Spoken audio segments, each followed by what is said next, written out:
बिंदिया होठों की लाली, पायल की छन छन गीतों पे ताले, उनसे मिलन की धुन गाएंगे, उनसे मिलन की धुन गाएंगे।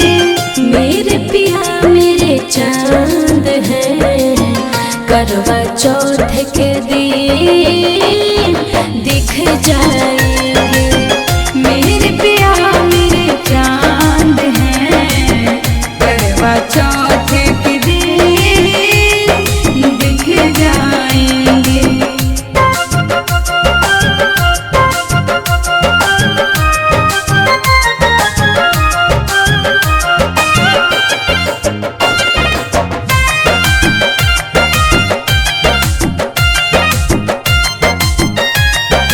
एक चांद है आसमां में, एक है ज़मीन पे मेरे पास, करती हूँ मैं उनको ही याद, जब जब लेती हूँ सांस।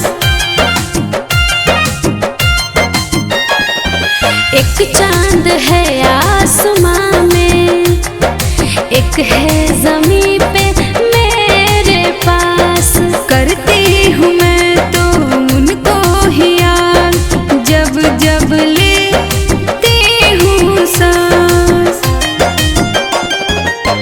होते दीदार नैना चैन पाएंगे, होते दीदार नैना चैन पाएंगे। मेरे पिया मेरे चांद हैं, मेरे पिया मेरे चांद हैं, करवा चौथ के दिन दिख जाएंगे।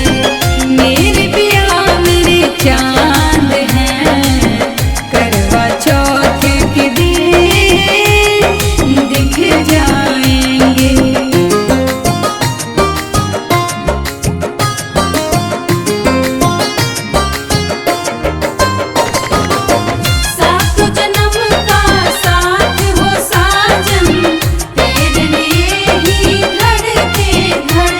गवाही बनेंगे सितारे सभी, रुत जो मिलन की आएगी, ठहर जाएगी पल भर के लिए, ये रातें सजन से मिलाएगी। गवाही बनेंगे सितारे सभी, रुत जो मिलन की आएगी, ठहर जाएगी पल भर के लिए, ये रातें सजन से मिलाएगी। पूजा की थाली सजाएंगे, पूजा की थाली सजाएंगे। मेरे पिया मेरे चांद हैं, मेरे पिया मेरे चांद हैं,